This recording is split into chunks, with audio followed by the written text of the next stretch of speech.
Okay, well, it is now 6:34, and I am calling this meeting of the Manascutney School District Board to order. And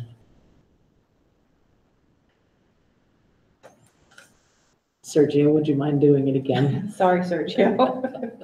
Sure thing. Hi again, everyone. Sergio Simunovic, new co-principal at Windsor School, and very grateful to be here with you all. Excellent, thank you. Are there any changes to the agenda? Yes, Nancy. I wondered if we could have a report on school choice.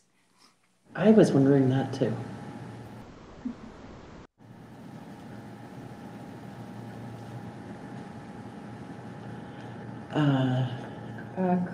Colleen, do you have information from your meeting today with Jen? Yeah, Sergio and I met with Jen today. We could talk briefly about that. Jen has the data and she sent out the information, so we have some information. Excellent. Okay. Are there any members of the public here who would like to say something? I don't think there are, so I'm not going to read my blurb. Are there any announcements? I would like to make an announcement. Yes. Just this coming, excuse me, Thursday, Friday, Saturday, and Sunday, people still have an opportunity to see one of our co-principals, Colleen Champ, up on stage in a North Country Community Theater production of Annie at the Lebanon Opera House. I highly recommend Excellent. going to the production. And I second that. It was amazing. Good. Good. I heard wonderful things about it. Take your friends, take your children, take anyone, but go. Are there any other announcements? Hearing none. I'll just add, I'm sure Katie will mention it, but Summer Academy started today and it was a great first day. Excellent.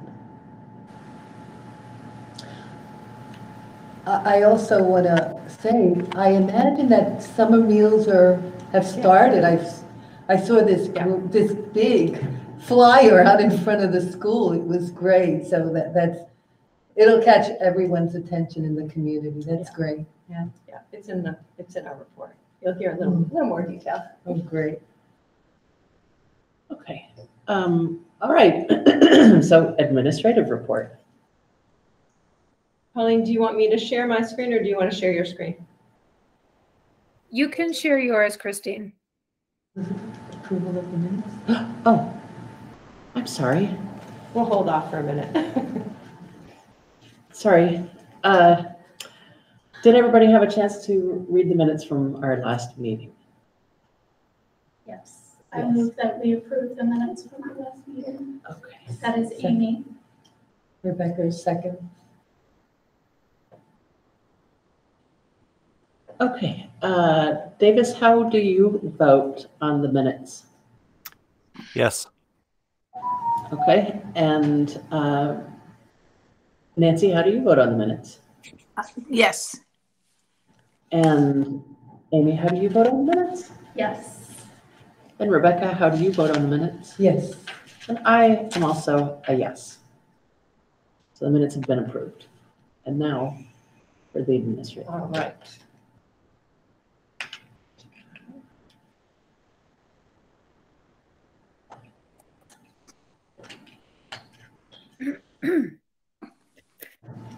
I am available tomorrow.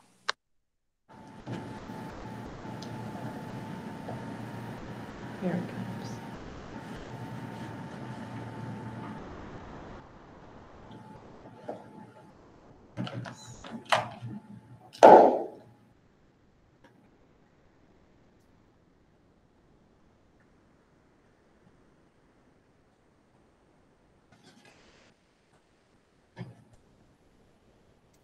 All right, Colleen's gonna, I think, get us started.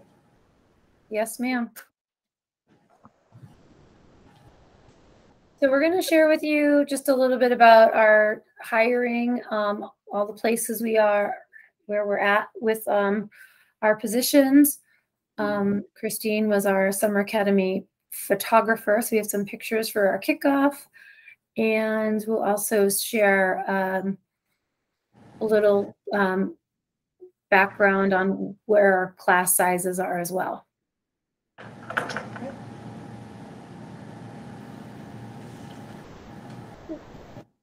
I think last year was a great success, and I think the best part for me, past seeing the smiling faces coming in, is our staff from all over the SU working together and being a team, which I love to see. Our Heartland and our Windsor and our Wethersfield and our Albert Bridge teachers and staff all working together. So that's my favorite part, and the excitement of all the staff to welcome the kiddos is amazing. I saw a very special private moment today between a student and a teacher, who the student was nervous, obviously had some reading struggles, and is probably, I don't know for sure, is probably why they were at Summer Academy. And she had this private moment with the teacher in the hallway about just being nervous about that. And the teacher was amazing and saying, we're going to do this together. And it was just a great moment for that little girl who felt so much better and safe and happy to be there. I could jump in to just say briefly that, this is, I'm very new and have just been in the building in the mix with the team for a couple of weeks, but got to see a few days of lead up with the Summer Academy team prepping, and just to see how much preparation and love and excitement was going into getting ready for our students to arrive. And then when they got there today, it was all smiles and a lot of relief and a lot of really, really happy kids. And that was really, really, really special for me to get to see as somebody relatively new, but clearly a very special place. And it went so smoothly. The second year in a row, you learn tricks, so it went really well. Okay, pipe in. We had about 105 students are coming. We have a few because of vacations and things. But and as Christine just mentioned, we learned a lot last year, and the staff is amazing. Any bump we ran into, they fixed. And I know we're not at the high school yet, but we had a few high school students show up early for their summer programming, and we kind of had them pitch in helping with the Summer Academy kids. And we have a couple of volunteers. We have a couple of recent college graduates working for us. So it was great. And it was definitely a team effort. Christine didn't get a picture, I don't think, of the fleet of administrators that showed up to help traffic direct into the Windsor school. We color code the floors, and everybody had a clipboard, and kids, no one got lost, coming or leaving. So I'm very, very grateful for an awesome team. And we got it off. Now we just have to come back tomorrow. Are you fully staffed? For Summer Academy? Yeah.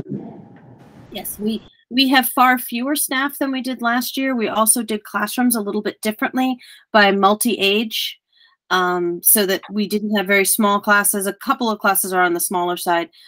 We actually had 2 students who were able to get in through our wait list over this weekend because plans changed for families. It has been literally up until this morning, things still changing for who was coming or going. And staff-wise, though, has stayed very stable. About probably a quarter, maybe 30% of the staff this summer is new to Summer Academy. And teaching staff, there's a lot of difference in support staff, but in teaching staff, we have several new teachers who have not done it before. So, which is great. And represented teaching staff and support staff from all 4 buildings, which is fantastic. Were you able to accommodate all students, or do you still have a wait list? We got everybody in. So even today, when we thought the high school student was actually a couple people that we thought maybe we missed on a list, which we didn't. It was just, they were super eager, but we had everybody in, which that, and with some classes that was pretty tight, but it ended up working out really well. So.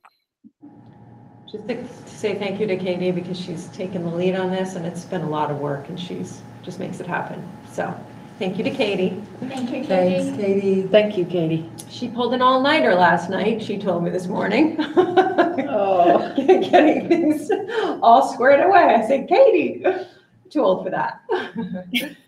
Yes, happened. I agree, and I need to learn how to make better coffee in my house for that. So, but it was a team effort. Well, it sounds like it just came off really well, all your efforts, Yes. based on what folks are saying. All right, thank you, Katie. We'll move on to middle school happenings. So back to college.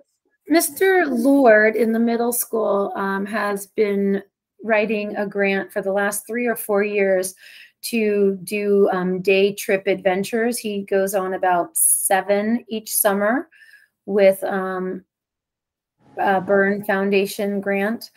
And this year, some of the visits that they're going on are the Quechee Gorge, Pico and Clarendon Gorge hikes, Plymouth Caves, Mount Abraham hike, Little Rock Pond, Green Mountain hike, Buttermilk Falls hike, and I can't say which ones where there might be kayaking or other things happening, but that he opens that up and kids go on days that they can go, and he fills I think 8 spots, so how many he can fit in the van, and that's so about 56 kids have that opportunity each year, and it's open to all middle school students. So that's underway. I think they've had 2 hikes already, maybe 3.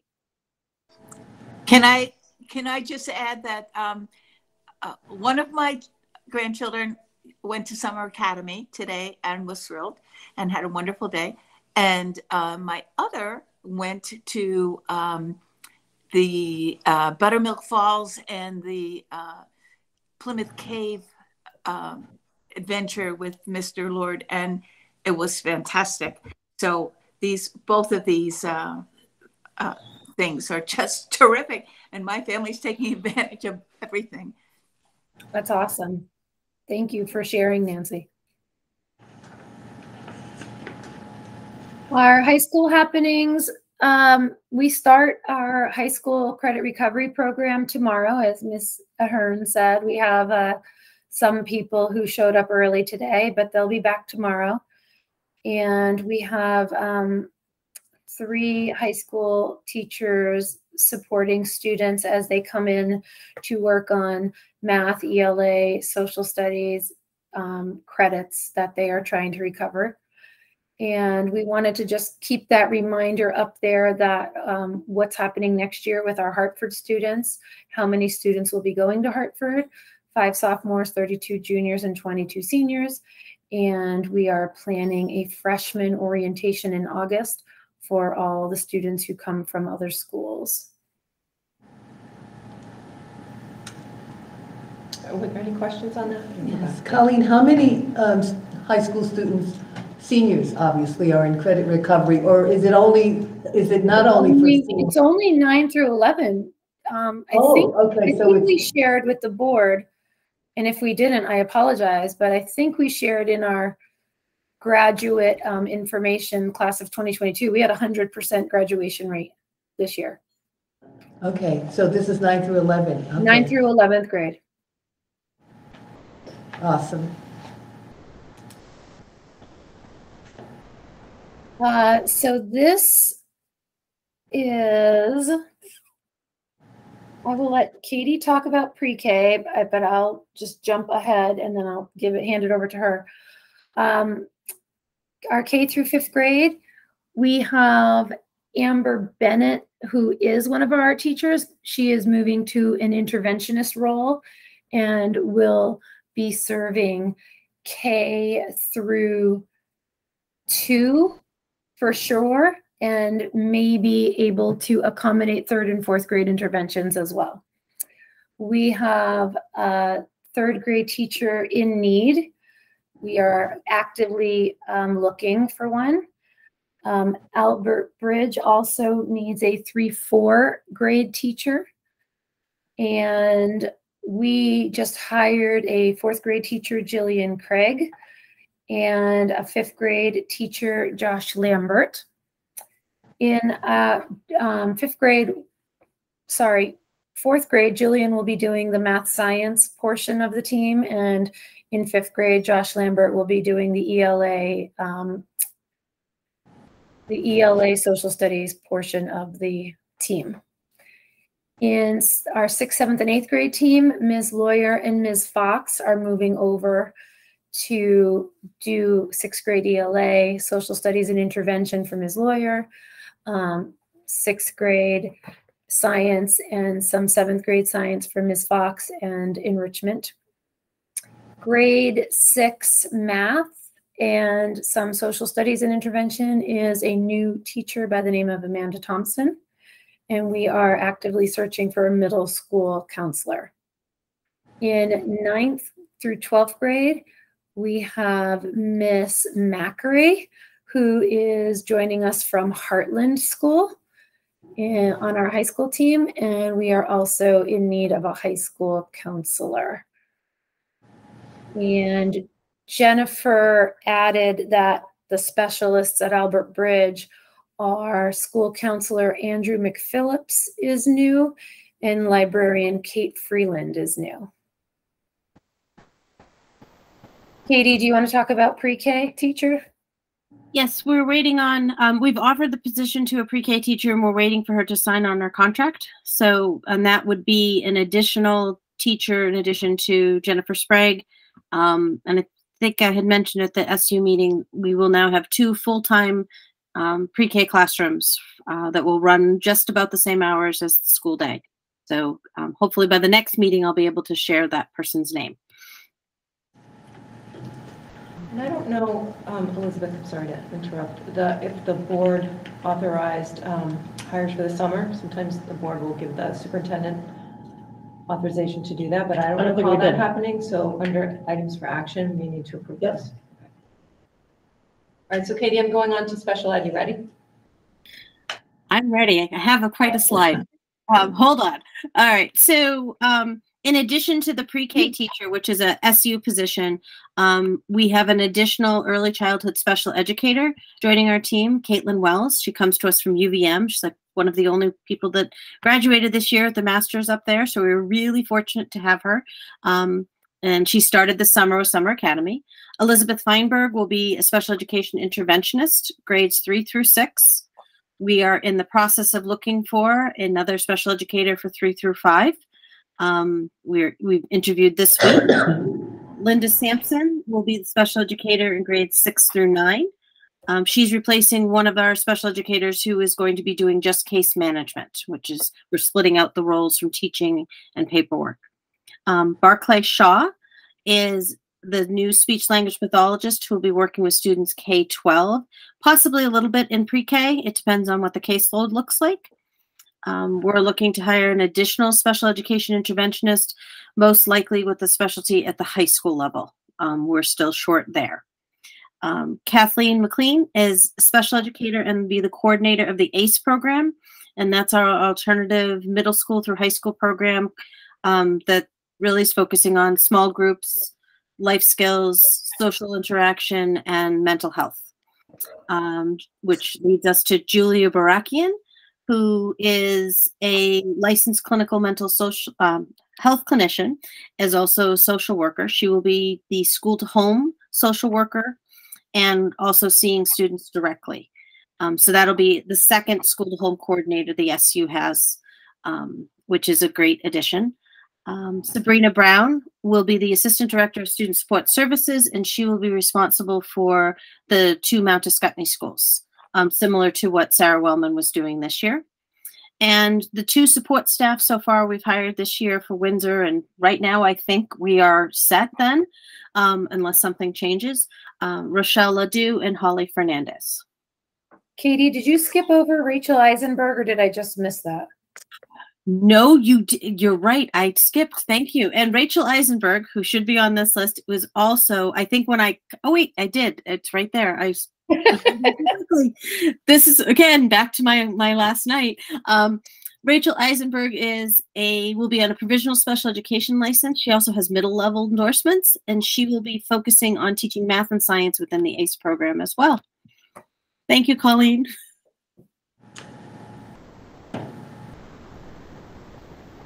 Katie, are all of these SU-wide positions? They're all, yes, anything special ed is SU. And yes, Julia happens to be funded through our ARP Idea B grant, the special education funding grant that we have through the American Rescue Plan. But other than that, everyone else is SU-wide, but they're all assigned to the Mount Scottney schools. Okay, thank you. All right. Well done. That's a lot of hiring. Yes, it was a lot of hiring. Not quite done, but we're getting there. Yeah, right. These are just the student numbers for our classes. Our pre-K has two classrooms. Our kindergarten has 2 classrooms. Our first grade, second, third, everyone has 2, pre-K through 5 has 2 classroom teachers to divide that number in half.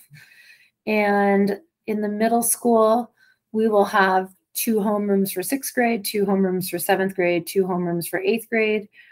But we have more adults on the team because some of them will be doing interventions. And in the high school, a team is on average made up of 4 adults to offer our high school courses. So those are our numbers for students for next year as of right now. I have a question. And Jen's are on the next page, next slide. We really only have 18 students for kindergarten? Yeah. Total? It's Yeah, strange. I don't have the number for transitional K, but Christine and Katie might have that. Or an idea. I think we have Used to one be like worker. the number in each classroom. Yeah, and it's odd, this year in Heartland, our numbers have been steady around 20, 22 for kindergarten in my tenure there. And this year we are in the mid, 35. So I don't know, it fluctuates. No idea why, Amy. Yeah. I was just like, what, 18? Yeah, that's a bubble. Well, Sometimes that could happens. be really sweet. Yeah. To be in a small K. Especially classroom. at K1. Yeah. Yeah, that's great. Did you say Jen added ABS numbers? Because I didn't see them in here. Well, then maybe you made a copy of the slide before she put them in. Let me see if I could actually say them out loud. Okay.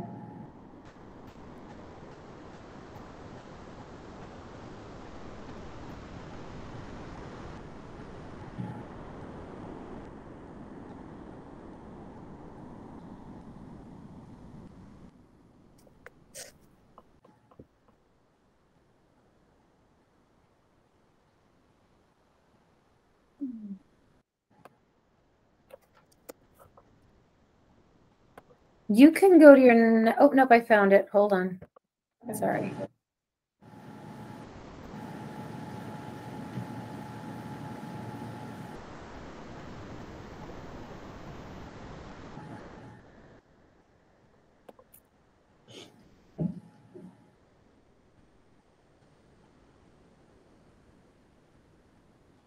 With kindergarten, do parents still have the ability to register students? I mean, up until, so this number can change. It can Oh, change, yeah. Definitely. Christine, I don't know where the slide was. When we were working on it this afternoon, Jen had it as a separate slide. So now it's not there. So I do not know the numbers in Albert Bridge class size. So I will ask her to share those with the board tomorrow. Yeah, and there was a question about TK. So our TK, I think we have 13 kids in that class. Katie can correct me. 1 from Windsor, 4 from Weathersfield. What's that? That's 5. Some from Heartland. I'll go pull it up. Hold on. And then we have a rule if we don't fill the slots completely. So we're capped at 15. We allow students who turn 5 after September 1st to December 1st, I believe, to be on a waiting list. And we have 3 of those students that are going to be able to join here, which is great. They have to go to kindergarten. They don't have the choice to go on to 1st grade after the transitional kindergarten year. That's the difference. But it's great that we can those kids as well. Absolutely. Yeah. I can share a little bit about that inter-school transfer student piece here while these numbers are up, if you'd like. And I can also, I've got the numbers for us. Christine was right. There is only 1 Windsor student that would have impacted our kindergarten numbers. The rest are split between Heartland, Weathersfield, actually Heartland and Weathersfield this year. But there was a much smaller group of kindergartners coming from Windsor to screen.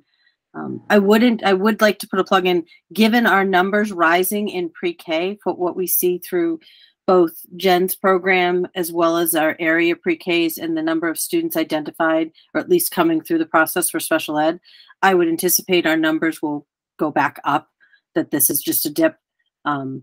You know, they're kind of fuzzy numbers because we don't always know where kids are and things along those lines. But we could look at ask Jennifer Sprague about our Act 166 numbers for families accessing that too, to get a little bit of a forecast as well. Thanks, Katie. So when Sergio and I met with Jen today, she had sent the invite application for all K through K through 6, incoming K through 6 families, the inter-district choice information. And as of this morning, Jen shared 5 students who families are, there she is. Jen just popped on while we were talking about the inter-district choice. And I was just saying you shared 5 families that were interested. 1 family had siblings. And I believe it was 4 first graders and 1 4th grader. That's correct. Which direction are they going? They want to come from they are residents of Windsor, and they are inquiring about going to Albert Bridge. Okay. And also at this point, I didn't do kindergarten with the initial send out because they weren't in Power School yet. So that's on my agenda for tomorrow to get out to kindergartners, the incoming K. And are we now in the general discussion over intra-district choice, or, I mean, that's another. No, I just wanted to add it because the numbers were in front of you. I didn't mean to interrupt Christine's presentation. She still has more to go. Do you have the numbers for Albert Bridge School for next year? I don't know what happened to the slides that I had done earlier, but I just added a new one with just the numbers. I don't have the update slide though of stuff for the end of the year. I don't know where that slide went, Jen. I don't know. There's a couple of slides that I'd worked on that I don't know where they are. I'll find them. Do you have the numbers, Jen? I do. You want to just share them out for the moment? Yeah, you want to just give the numbers? Or you want to try and share them visually? I could read them. I see them now on my slide. They're not on Christine's because she copied it earlier. Oh, that's what happened. We'll get better. At Albert Bridge, Jen has in seven students in K, 12 students in 1, 10 students in 2nd grade, 8 students in 3rd grade, 2 students in 4th grade, 6 students in 5th grade, and 5 students in 6th grade.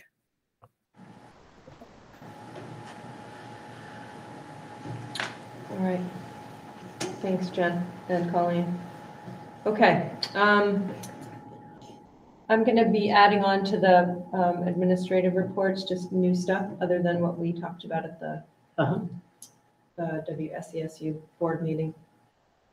So as you heard earlier, our summer meals started today and they go through August 5th. So it's breakfast and lunch for all students 18 and under. And at this point, students, families can pick up meals at the school, Windsor School, from 9 to 1, Monday through Friday. And Craig Locarno, our food service director, worked with Mount Ascutney Hospital, Jill Ward at Mount Ascutney Hospital, and they set up volunteer drivers through Mount Ascutney to deliver 84 student meals every Monday during this time period, which is awesome. Yeah. So that's the update on summer meals, and we're feeding all the kids that are coming to Summer Academy as well. So today was the first day. I think Craig told me he handed out roughly 20 meals on site today, people that came to pick them up. So 20 total meals, or 20, do you know what the breakdown 20 is? total meals, he said. Okay. Yeah. And we're also feeding all the BTG kids too. Huh. In addition. Looks like Nancy has a question. Nancy, go ahead with your question. You're giving lunch to Summer Academy students? Yes. Oh, before they leave. So your granddaughter had lunch. Breakfast, I believe. Okay, she was complaining, so I have to tell her that she can get it. Maybe she didn't know. Look. Yeah, it gets delivered to the classrooms around 11. Isn't that right, Katie? Actually today, because of the kitchen, all breakfast and lunch were in the first cooler. So everybody had it and everybody had lunch. We're not taking orders. We're just delivering the number of meals to the classroom that are in for students in the classroom. So it's a easy one-stop shopping. So I'll remind your everyone tomorrow that and check in with kiddos about lunch. Excellent. Oh, here they come. And the reason why the meals were delivered all together this morning is because Craig is prepping the food at Heartland, in the Heartland kitchen, and bringing it here while the Windsor School kitchen renovation is in progress. So you can see a couple of pictures. There is the old floor, and Friday when I was in, they were putting down the new floor, and they did finish it Friday afternoon. It looks amazing. What a change. Nice. So Craig said there are going to be some upgrades in the kitchen that happen at the end of July or the beginning of August. There'll be some dining room things that happen in mid-August. He's hopeful everything gets done right before school starts. So we can't wait to see it. It's pretty exciting. Yeah. So Craig is cooking the meals at Heartland, all of these meals. Does he have help packing them? And he has Rodney. Yeah. Okay. And I asked him today, I said, Greg, do you need help? I'm happy to come. And he said, nope, we got it. We're all set. So he's good for the moment, but I'll keep checking. That's great. Yes. And if you have a chance to go look, the floor looks, it's quite a difference, quite an upgrade. And then you spoiled my thunder, Amy. This is our very own Mr. Shamp right there in the background, modeling risk-taking and lifelong learning by participating in local community theater for the very first time. And she was incredible. And she's, I mean, I don't know that I would do it. So it's pretty amazing that she's taking that risk, and she did a great job. And it was a great show, and everybody should go see it. It's really It was a phenomenal show. It really was just phenomenal. So much And talent. there's a couple of Windsor alum who are also in the cast. I thought so. And I wondered in the about pit, that. Yeah. well, not alum, but community members in the pit. And CCT is just a great organization. Yeah. Very, very, very cool. Well, very professional production. Very professional. Yeah, yes. it was good. So, and that concludes our report, so we can take questions if there are any about the show, especially. All right. Stop sharing. That, the little girl who played Annie, what a voice. Oh, yeah. Wow. Yeah. All the voices All of them. were just But she's so phenomenal. little to have such a strong Yeah. voice. Entire family. Yeah. Oh, yeah. Yeah, it was great. All right. Oh, shoot. Okay. Bill has arrived. I see that. I see that. Okay, so items for discussion. Before we start items for discussion, as I am looking at the agenda, did anybody have any trouble accessing the agenda? No. Good. Good feedback. Yeah. I went there. It was all there. It's great. Excellent. Okay. Anybody on screen have trouble accessing the agenda? No. Excellent. Okay. Next I is, have to say, I was very glad to save the email that she had said, because I wasn't quite sure what site was there. It was on, but there it was. So it was good. good. Okay.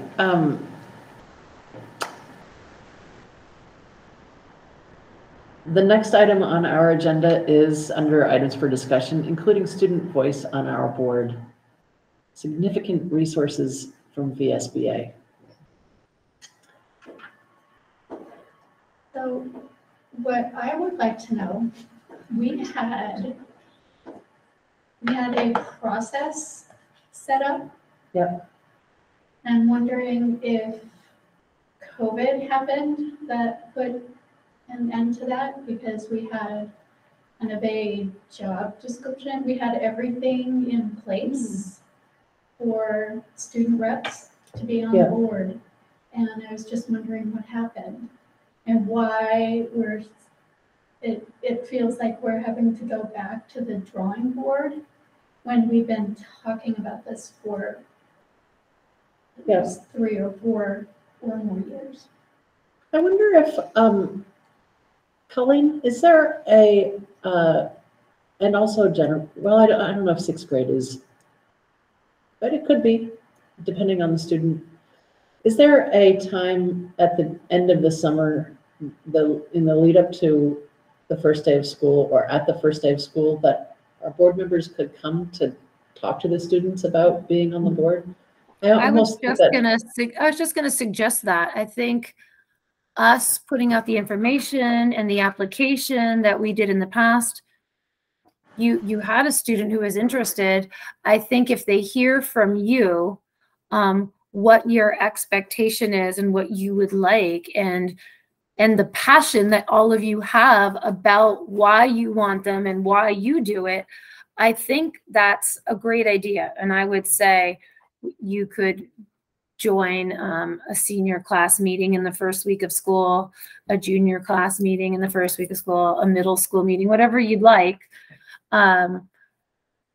Because it's something Kate and I have said for a long time. It's just that they're kids and they try to hold jobs and they play sports, and many of the students who play sports usually play at minimum 2 sports, and just busy. And I think the commitment is hard. So I think if we want one consistent student rep or multiple consistent student reps, they have to have almost the same passion that you guys have for going to school board meetings and be why you do it.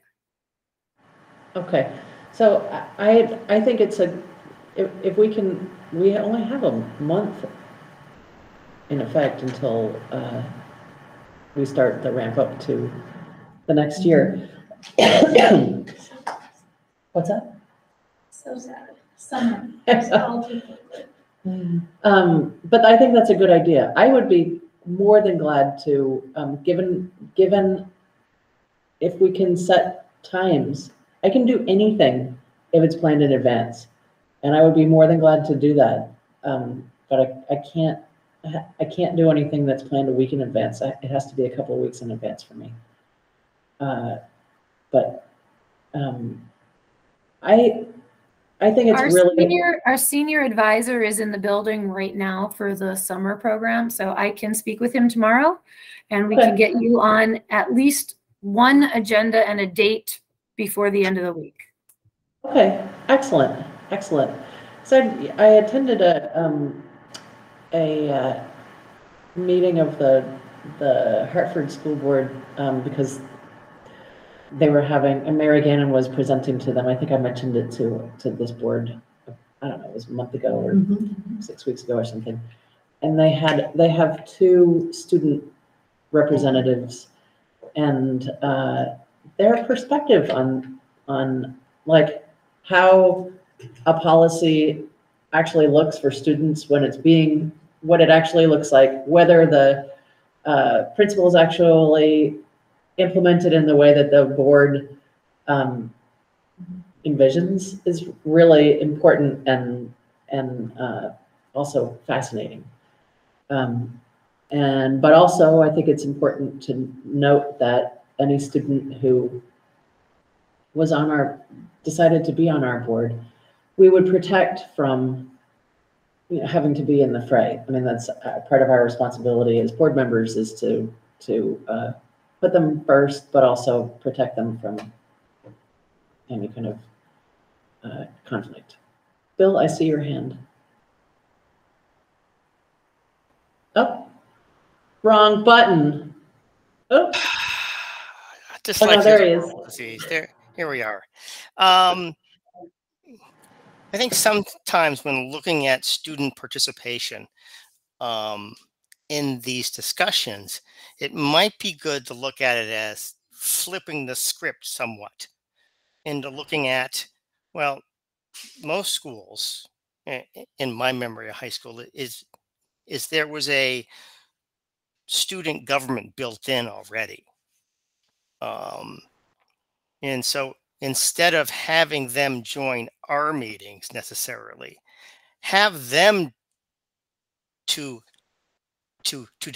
discuss amongst themselves the topics that we are dealing with, and then allow them to give their voice to in a different way, say a video recording, or having us join them, kind of what Colleen was saying, to hear their point of view.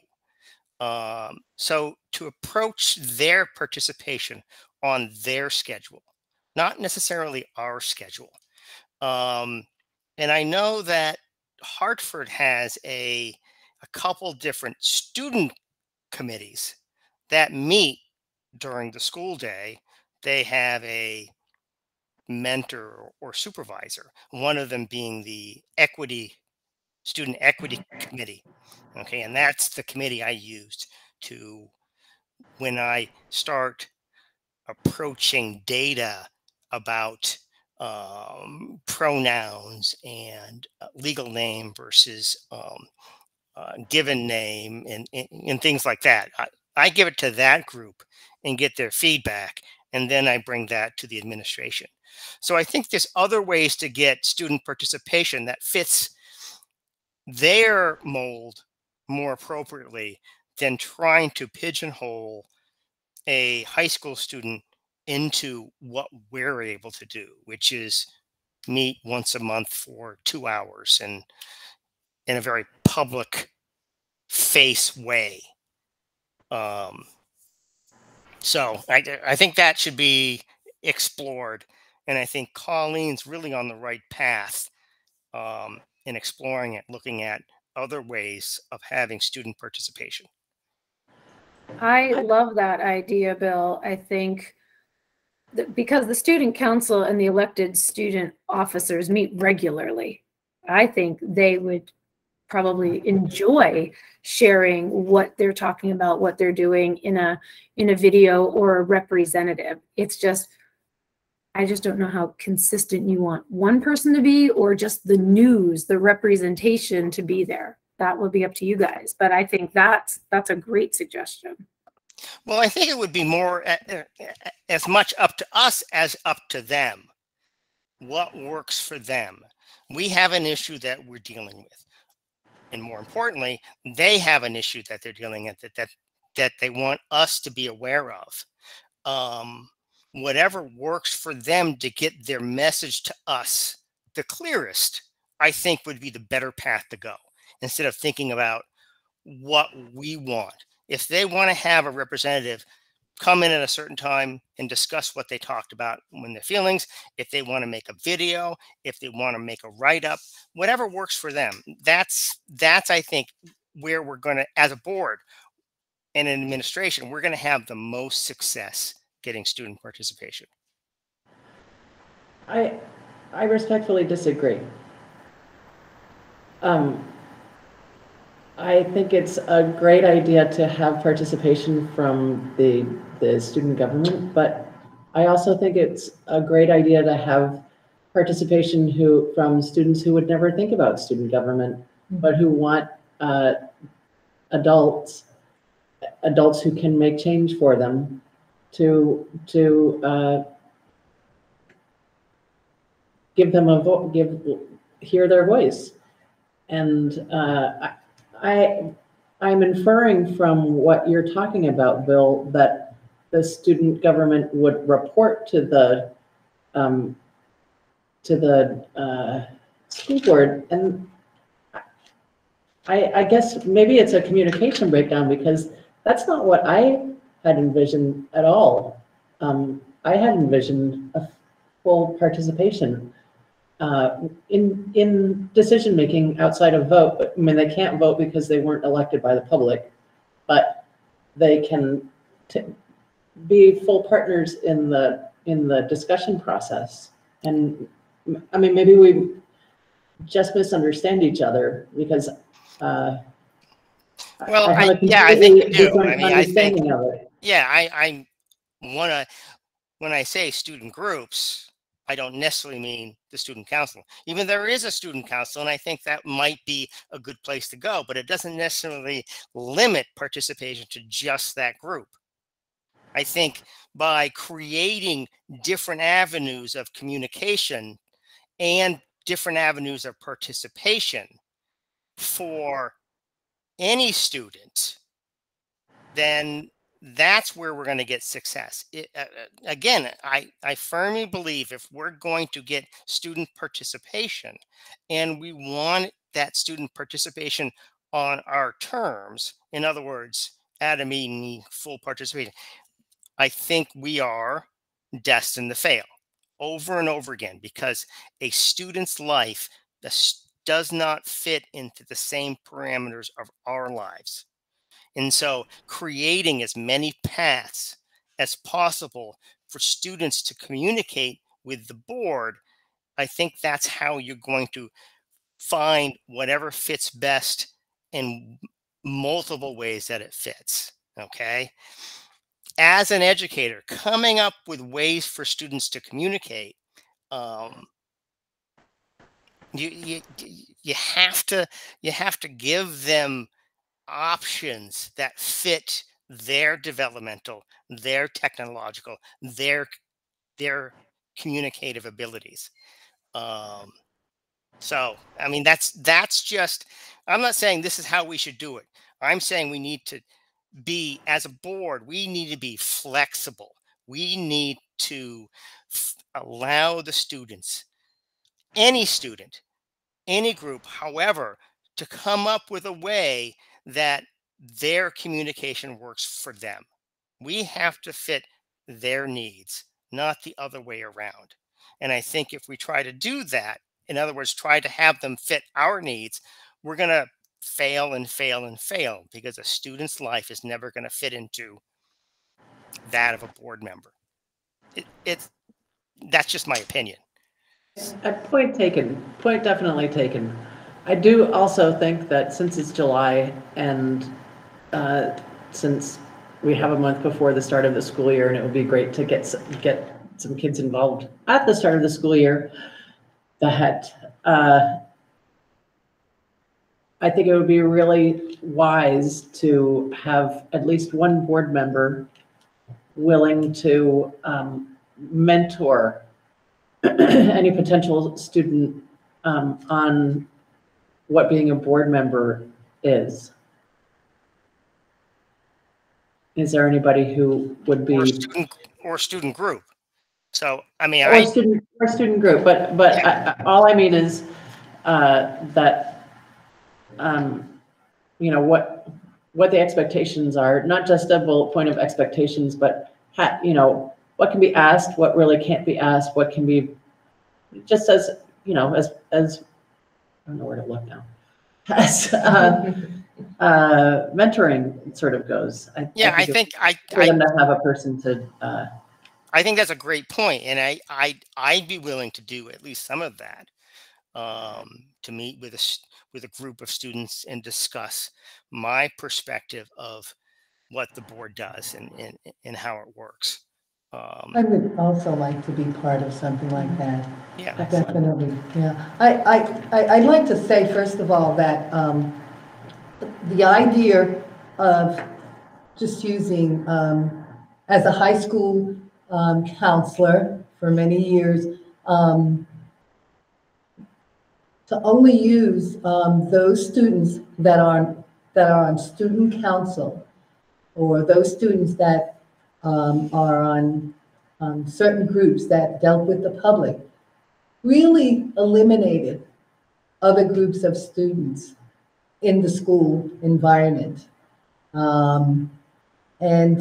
So I think the idea of presenting to students, the initial idea of going before the entire student group, seniors, juniors, and talking about who we are, what we do, and why we do it as a preliminary presentation is something that we should perform, we should move forward with one way or the other.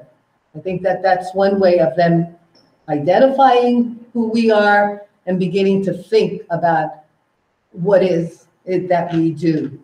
And I think you want all students to be able to see us. You don't want just one group of students or two groups of students or three groups. You want all students to see us. So I think that in the past, we've never done that. We have always selected students from the student government to present on school boards and other environments. So I think by doing something like this, we're doing something different and new, and we are expanding who is it that we're talking to. And that's what we want to do. We really want to include everyone in this conversation. The other piece is in regards to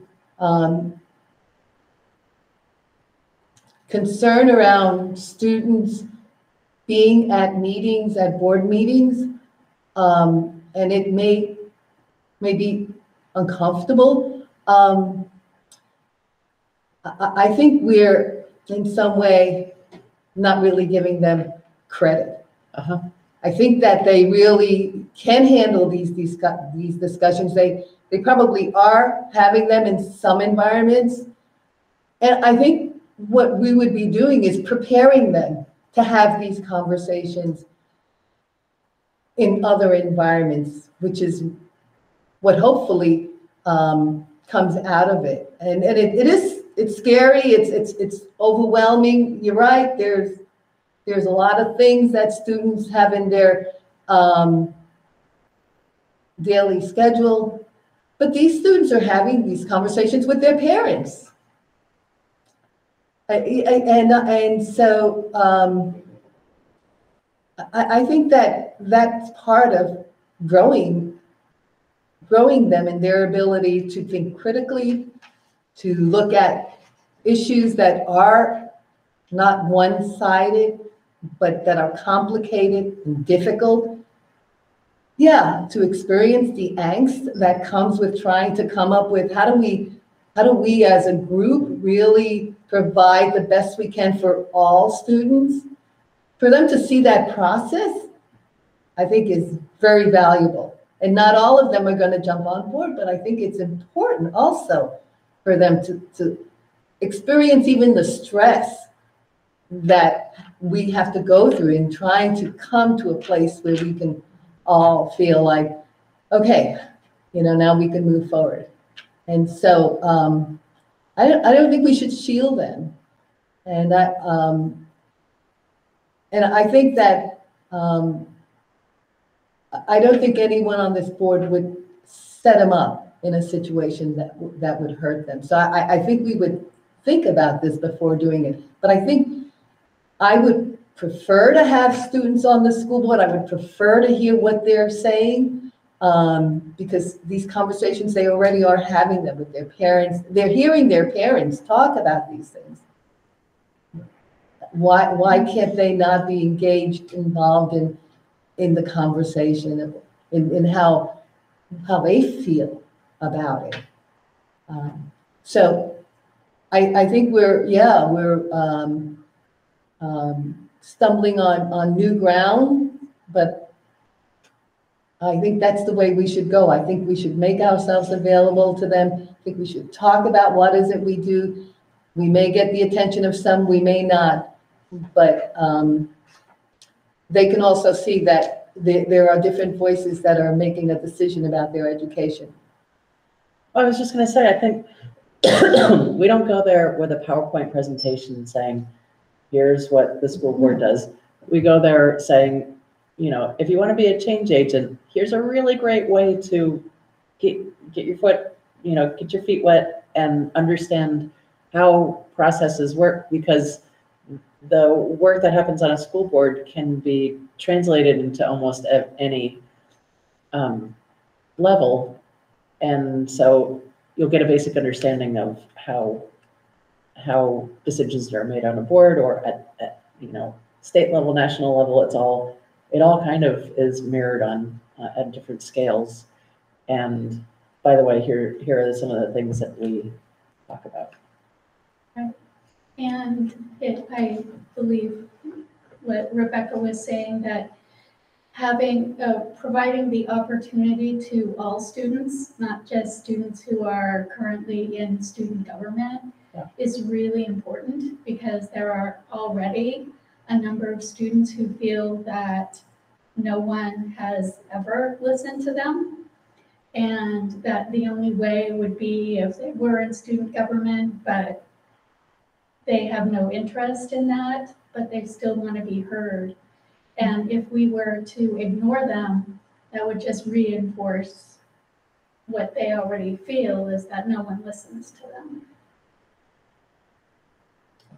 I agree. And I believe that it's true. Not everyone is going to say, yeah, I want to do that. Oh, yeah. In fact, it's only going to be one or two. And it might also be someone who's already in student government, because we also know that the students who, just like adults, who do a lot of things, continue to do a lot of things. But there are also students who have a voice that they want to be heard, and they have a lot to say. And like how policies are being implemented. Right. On the ground. I know a number of students who would love to have that conversation. But I haven't been given that opportunity. You can do both. I mean, both ideas are wonderful. And you could Talk to the students. And the fact that the more interaction on the different levels, I think the better. Right. Yep. So But- is there a process already established? I went to the VSBA website and looked through that document, but does Windsor have that, Colleen, all set in place? It sounds like forms for application. did. We did, okay. Yeah, We've had it set in place a couple of There are times. forms available. Okay. it could be that COVID Mhm. happened and Lots of we things got can lost. blame Yeah. COVID. For a little longer. Yeah. Couple more days. But I think it's important for us to get out there and make ourselves available, not to scare anyone, but just to Yeah. show the potential. And how much fun we have. And has it typically just been high school in the past? We haven't had anything typical. When we have had, because we did, when I first got on the board for probably about 3 years, we had consistent junior, senior participation at meetings. And the reason that I say go down to 6th grade is because as I said in the last meeting, that they will be implementing the student advisory council for the governor's administration, and that is ages 11 to 19. So. Right. I mean, to say that students aren't interested, you're discounting the students who apply every year to be on the state board of education. Yep. There are students who want to do this. Yes. And I think it's important that we give them that opportunity. Yep. Okay. So you'll need to know when in advance. You'll have access to the kids. Okay. Yeah, I would be glad to. And Oh, we yeah. could tag team. Oh, yeah. I'd love to. Yeah. Okay. Okay. We have next on our items for discussion pre-kindergarten. I think that was a bill. That was a Bill thing. Yeah. So what I was going to suggest, Bill, is that be one of the things that we have a nice, robust conversation about during our retreat. Yeah, I think that's a good idea. Okay.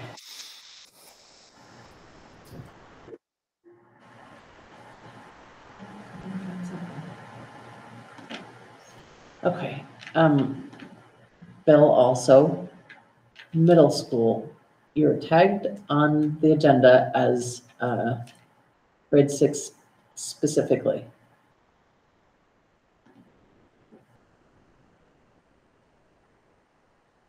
Do you remember what this was about? Are you asking me? Yes. I think I remember. Okay, sorry. I bopped up. Colleen bopped that up. That student rep, and of course I immediately went into editing mode. So I apologize in reading it. So I kind of zoned out there. Basically, what this is about is to look at creating within the Ascutney School District the more opportunities for pre-kindergarten spots. No, we're talking about. Oh, did you move on already? We're on 6th grade. We decided. Okay. We agreed that we were going to talk about pre-K during our retreat, and instead, right now, we're talking about 6th grade. Okay. What did we want to talk about? Well, I think basically looking at, what's going to happen with the 6th grade versus within the middle school mode. I guess that would be it. How they would be equal but separate. And as one of the few people here, and there are a few people here who have dealt with 6th graders, within a classroom setting, they are such a different beast. They are different than 4th and 5th graders, and they're different than 7th and 8th graders. It is really a transitional year. I think you mean equal but special. Yes, equal but special. Yes, let's put it that way. One of the notes I have here from the last meeting, Bill, is you requested a proposal of the model from David. Yes. And he said he was going to give us an outline of the plan with no mixing of the 6th and 5th grade. Have we gotten that yet? No. Okay. Say that again. He said David can give us outline of plan, no mixing of 6th and 5th grade. What do you think you meant by that? Right. That's what the middle school model talked about, is that separate. Well, that's what we talked about, separating out 5th, 6th grade groupings. But then talked about within this is that the 6th grade would not be fully integrated within the 7th and 8th graders. And I'd really like to see what that looked like. What sort of plans people have. Did he share the outline that the timetable, the timeline, yeah. year 1, year 2, year 3? Yeah. And I don't think there's another document, just what we presented last month in terms of what that looks like. What was the specific question? How integrated 6th grade will be with 7th and 8th grade? Yes. Whether 6th grade will be its own beast. So I think and Colleen can chime in, and Brian's not here, but I think it's the same at Wethersfield. In all the schools that have middle schools within them, Sergio's here. Sergio's here, yeah. The 6th grade team will have its own core teachers. So, and I can speak to Heartland, and I believe it's the same at Windsor and Wethersfield. There are 2 core 6th grade teachers, and they are sharing those children. So one is more specialized in ELA and social studies, and one takes on math and science. And those kids are switching classrooms between the 2 core teachers. 7th and 8th grade looks different. The 7th and 8th graders are, there are 4 core teachers. So those kids are transitioning to math and science and ELA and social studies in sometimes the same cohort, and sometimes it's a different group of 7th graders, depending on the class. In 7th and 8th grade, they're going to mix advisory groupings. So they'll have in the morning or whenever their advisory period is during the day, it'll be a mix of 7th and 8th graders together for advisory period, with hopefully smaller groupings of kids so that you can build those strong relationships with the adult and form that community. What does advisory group mean? What does that mean? Advisory is a portion of a day. Usually it's the beginning, sometimes it's at the end, where the group gets together and they do lots of community building. They do lots of, oftentimes they'll work together on the middle school compact. So this is what we believe, this is what we are holding ourselves accountable for. They'll work on their personalized learning plans during that time. I know they work on, or the plan is for them to work on Leader and Me, core lessons during that time. So it's really a time to build community and develop a relationship with a trusted adult. So you can go to that person when you need support. The advisor is responsible for those kids for parent-teacher conferences. They lead those. They are on top of those kids in terms of, hey, it looks like you're falling behind in this particular area. How can I help you? Let me go to this teacher with you. So it's really about building that small community of a couple of staff and a group of students. That's year long. In some schools, that advisor will keep those students over time. Some schools do it, new groups each year, new mixings of groups. Can I ask? That's already in place now? with the seventh, It is at Heartland, yes. with the 7th, 8th grouping, would the 7th graders then loop? You could, I mean, those decisions are typically made, you know, Yeah. at the building level, and it's I mean, that would help build that community. So, So in the model that's been proposed, because we know, as Bill said, those 6th graders are special. They may not be ready to be with 7th and 8th graders in advisory. So our plan is to have them in their own 6th grade advisories. And then slowly over time, potentially do activities together that mix those groupings. So assemblies would be 6-8. If there's a middle school trip, 6th graders would join. There's a common recess and lunchtime. Our plan is for them to be separate in the beginning, but you know, in January, come together as a team and say, do we think the 6th graders are ready to join the 7th and 8th graders at recess or at lunchtime to integrate? And you know, by the end of the year, maybe once a week, you're mixing some 6, 7, 8 advisories for activities or core learning experiences or opportunities. Yeah. So it's just reminding me when my kids were now out. When they were in 7th and 8th, there was they're core teachers. And when I had parent-teacher conference, I met with all 4 at the same time. And we talked about, because they worked together and they knew both of my kids when they were in 7th and 8th grade, and talked about, this is what I see in this class, and this, you know, it was just really, I felt that my kids were, and they had hands holding them. Yeah. One of my questions. So it was happening here. I don't know. Yeah, I think it's been happening. I think COVID changed some things, and we're trying to get back on track. Yeah, that goes to my question, which is what's the accountability? How do you know that what is said, what Amy just expressed had occurred, was happening with all students? In all advisories? In all advisories.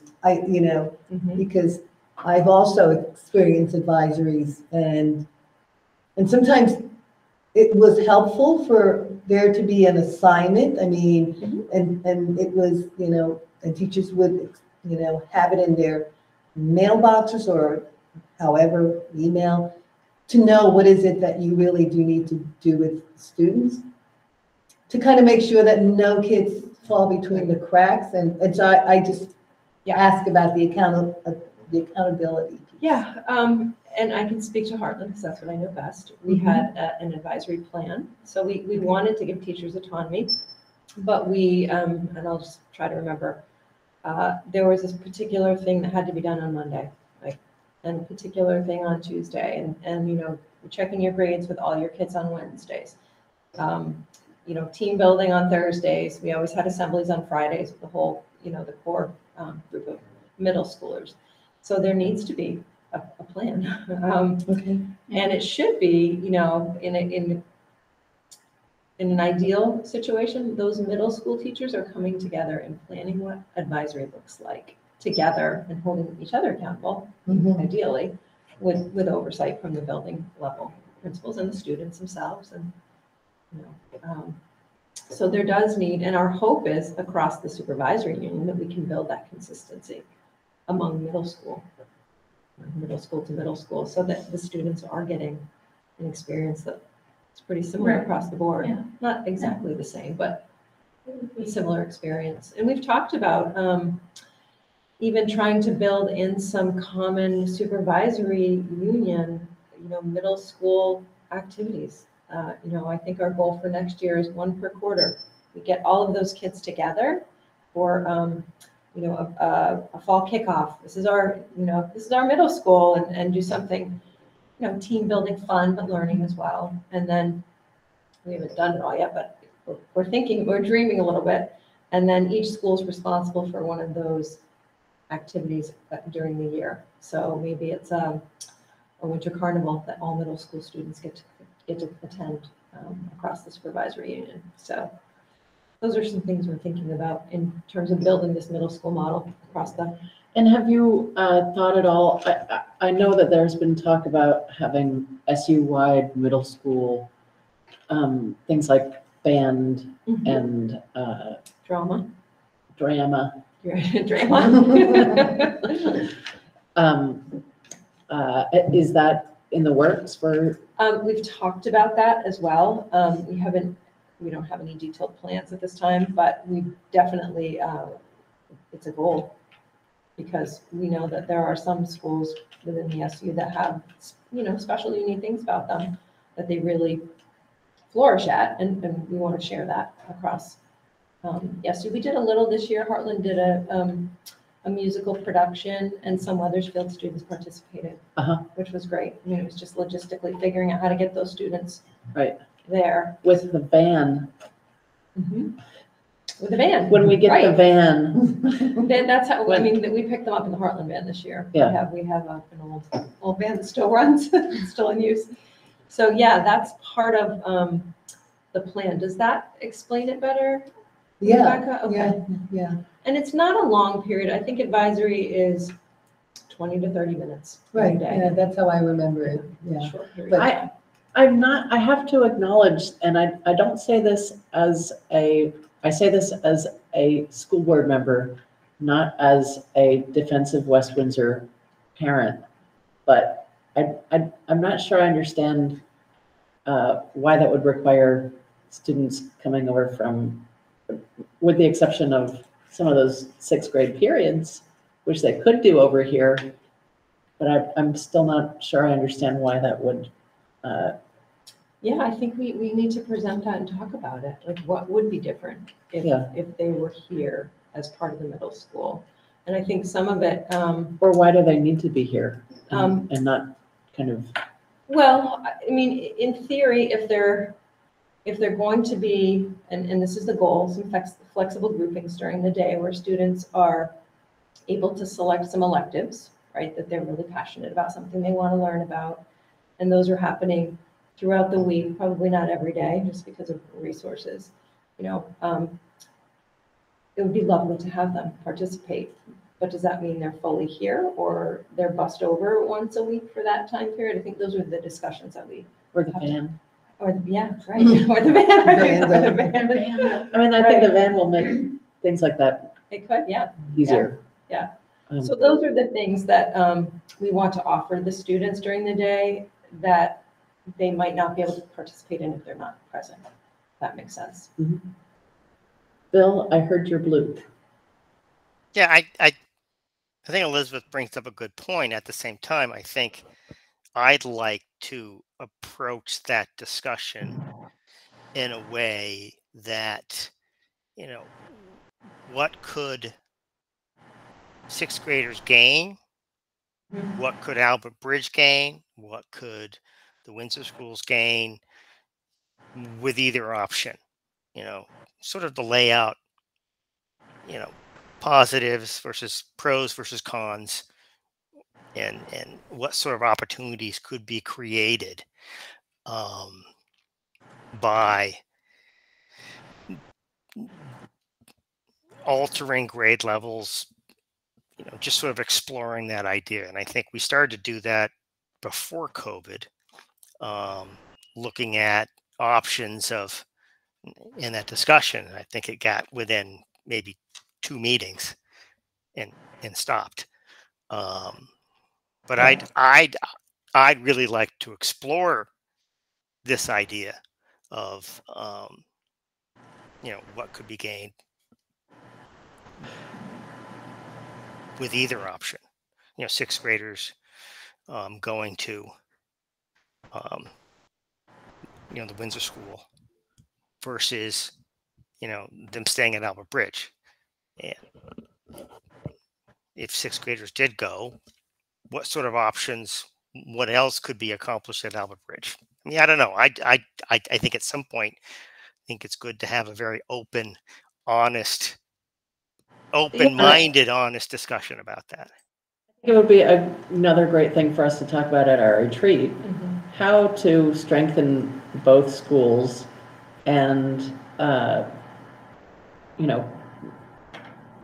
make them the best that they can be. But from, you know, K-12, I think we should talk about the whole system. So Nancy, I heard your bloop. Yes, as I've been listening, I wonder about our 4 6th graders, our 4 5th graders. It looks like numbers are bigger in the lower grades, but I worry about those 4 people going to go to a middle 7th grade and not be aware of anyone. So I who, you know, not know anyone and feeling just this small group of friends that it's something to really worry about in the next few years, but it may not be as big an issue as Algebra Bridge fills up. Well, it's really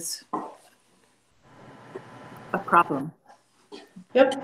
We'll put that down. Yep. But I think, as Bill mentioned earlier, it can also be an opportunity for us to really think about those sort of transitions. They're going to happen one way or the other, and how do we maybe build in activities, opportunities for these students to know the systems, to know the people, before just being dropped, you know, in this environment that's like, you know, I don't know anyone but my small group of friends. So I think that, as Bill said, it really is important to look at what are the opportunities, and, you know, what can we gain from it, but if not, how do we make this as smooth as possible? We know it's coming. And we also had a lot of that stuff before COVID. Had a lot of the transitional stuff between Albert Bridge and here, which had to be forced to drop off because of COVID. So does anybody else have anything they'd like to add? I'd like to, again, put this on our agenda and now the next item is the retreat, which so far I've got the middle school, I've got the pre-K. I also think it would be a great time to talk about, we now have both of the towns having signed on to the Declaration of Inclusion. We could knock that out from our board during the retreat, I think, and just keep it moving.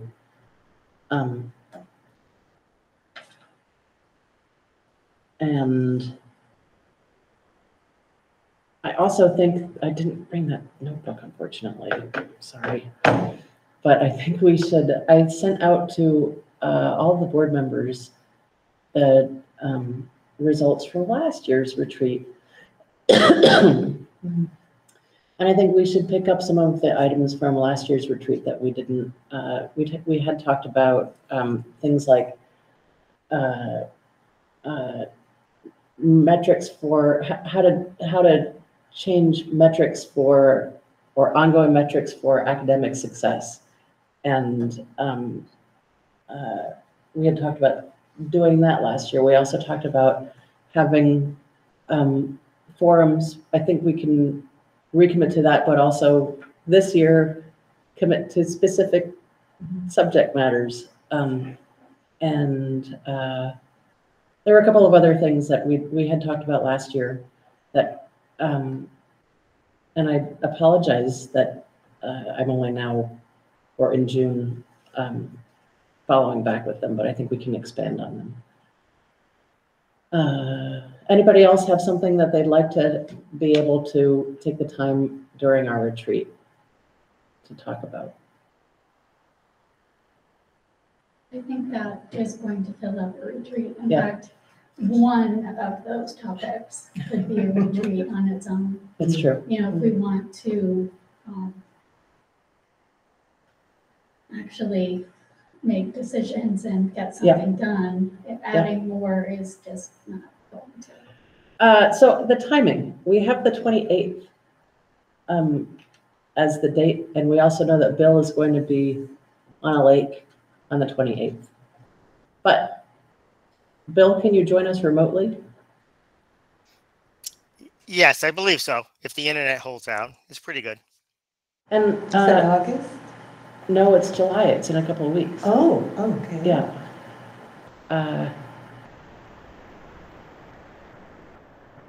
More and more and more time with each other. That's the thing.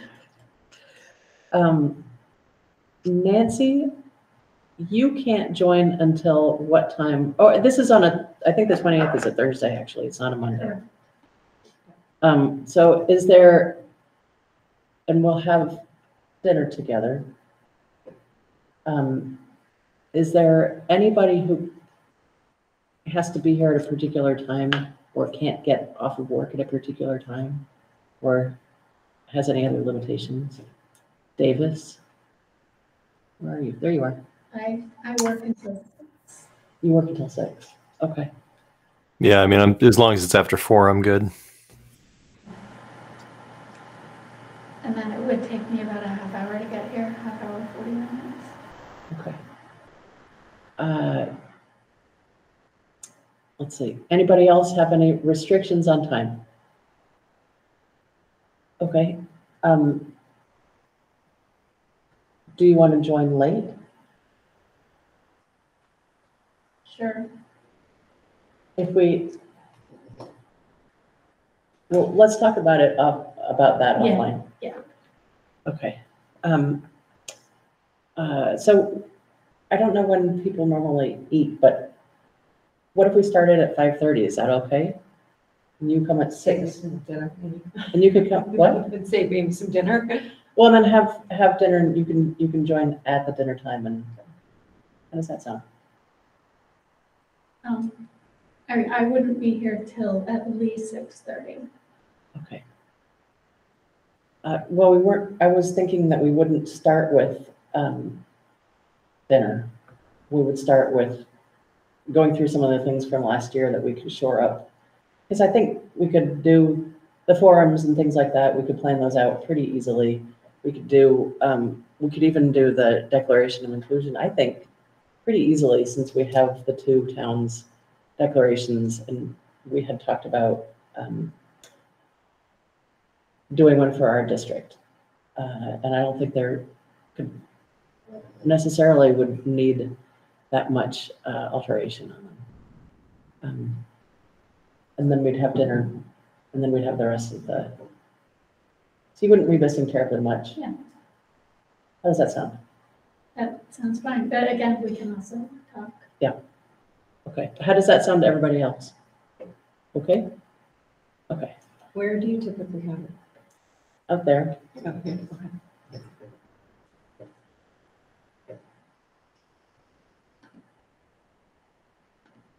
So start at 5:30 on the 28th. And it will not be, well, and we'll set something up for Bill, but it'll just be for Bill. We won't have a whole hybrid meeting. Elizabeth, it's the same place we had it before COVID. Yeah. Well, we had it there last year when Davis, it's the anniversary of Davis's joining us. Sorry, Davis. Yes, I remember. Yes. Okay. Is it a potluck?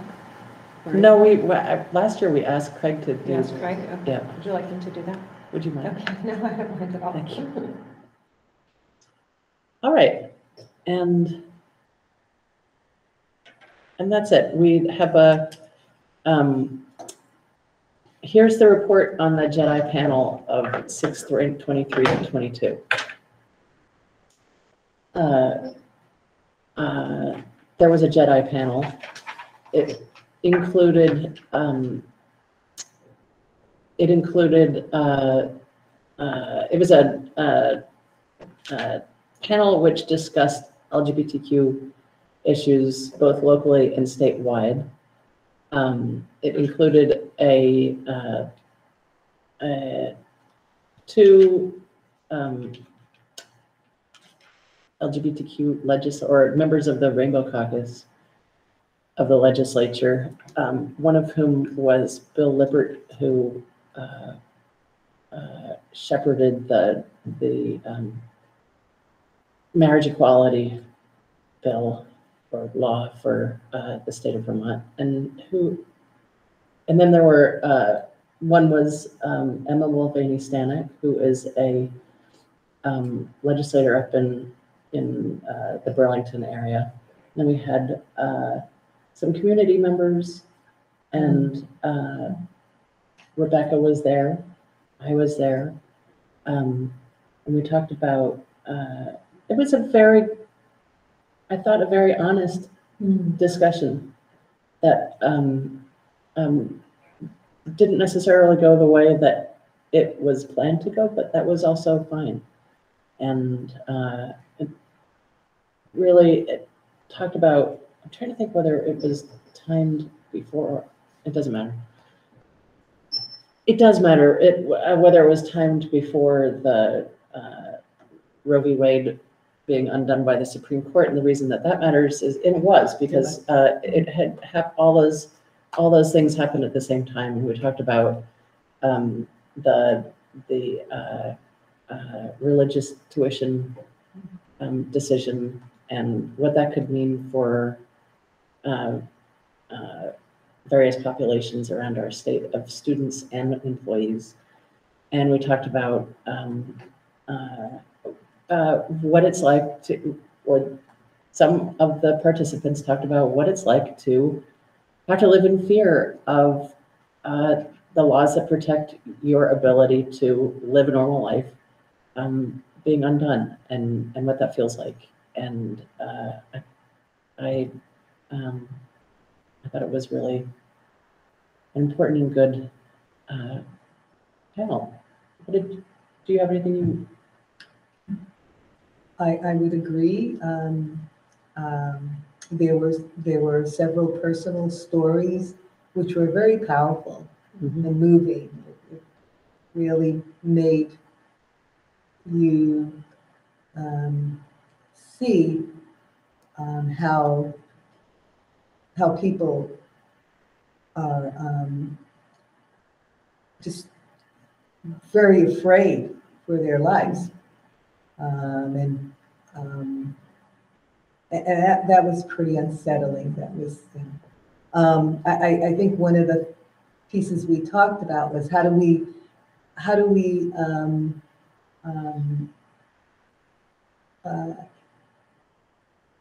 become sensitive to the issues of people that are struggling? How do we come alongside? And one of the specific things that was mentioned was how nowadays all households are not a mother and a father, that there are grandparents that are raising their children, and that we can be inclusive, or we can come alongside of folks that are really feeling threatened by looking at the forms that we have on file and saying, do they include me, or do they only include a mother and a father? That someone spoke to the fact that she is married, and the school seems to have a hard time with the fact that her children have two mothers, and so and that's felt by the child, and so the child goes through the school day knowing that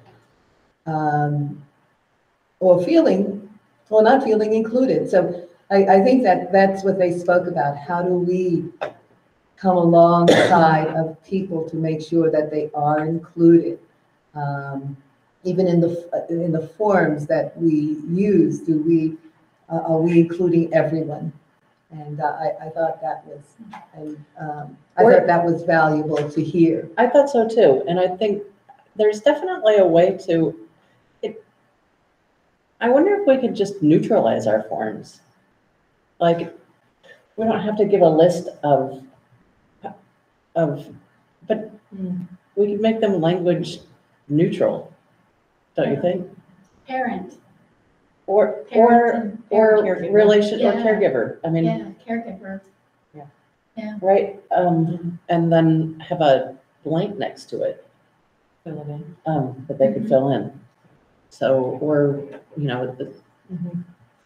I think it would be pretty easy actually to be thoughtful, to thoughtfully neutralize all of that. And it's, yeah, I mean, Emma said that it had just happened to her that morning. Yeah. And here she is, a legislator, and she, she does all of this stuff. In Burlington. In Burlington, Which is and so ahead. Yeah. Yeah, it's just being really thoughtful about those things, right? So those forms have probably been in existence for years. Yeah. Same Is form. So when we have the equity audit, are those forms going to be looked at? All of I our believe so. policies to kind of neutralize all of the language. I know at VSBA, we're looking at all the policies and language matters. Yeah, Right? looking at language. Davis McGraw.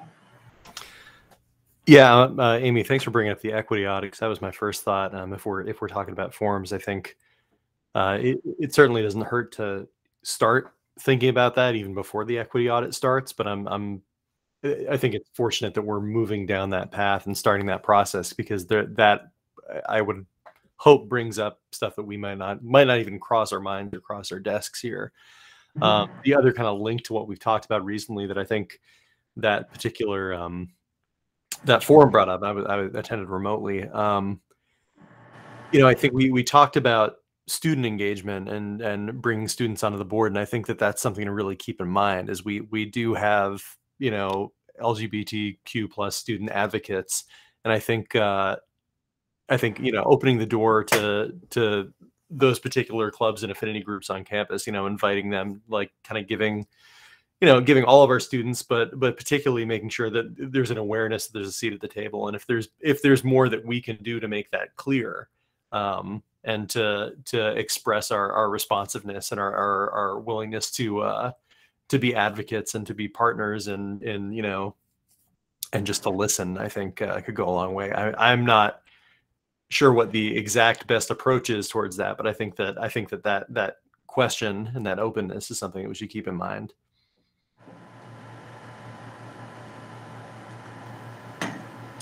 Thank you, Davis.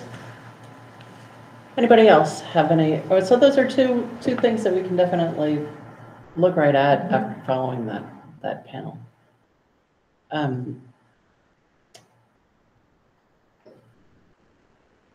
Anybody else have any questions or comments? Okay, items for action. The hires. The hires. Do you know what we do here? What we did in the past. What did we do in the past? We give Christine the authority to hire In the summer. in the summer. And You have to make a so motion for that. I'll take a motion. I move that we authorize our interim superintendent to make hires during the summer. Second.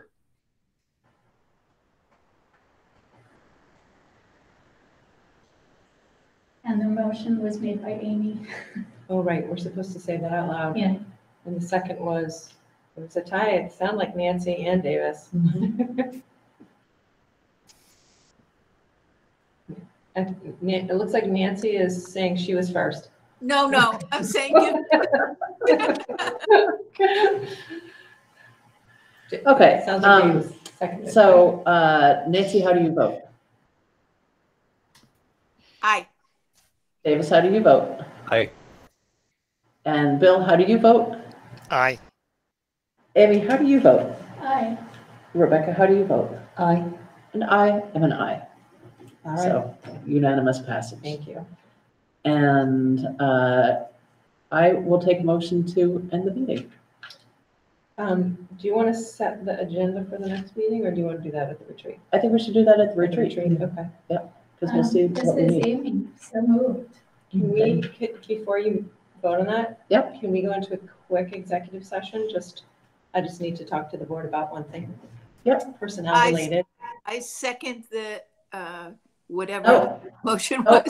was. No, first we are going to withdraw. So Sorry, I Amy. withdraw, and I change my motion. Okay, I move we It'll be quick. go into executive session. and I second that one. Okay, and then Nancy, how do you vote? Aye. Davis, how do you vote? Aye. Bill, how do you vote? Aye. Amy, how do you vote? Aye.